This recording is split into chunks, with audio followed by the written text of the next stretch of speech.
এটা আসলে মাঝখানে এই জায়গাটা একটু উঁচা পাহাড়ের মতো, বাকি চারিদিকে ডালু জায়গাটা আর কি। এখানে হচ্ছে যারা পিকনিক করতে আসে এখানে বসে মনে হয় সম্ভবত এই জায়গাটা হচ্ছে জায়গাটা।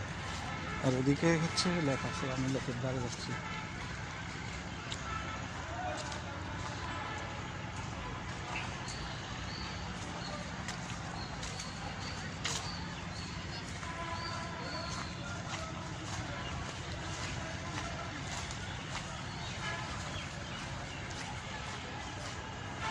তো এই পর্যন্ত অনেকগুলো ভিডিও হয়েছে, এটা আসলে পর্যায়ক্রমে আমি আমার আইডিতে দেব, ইউটিউবে দেব। যারা আমার সাথে যুক্ত আছেন তারা অবশ্যই দেখতে পাবেন।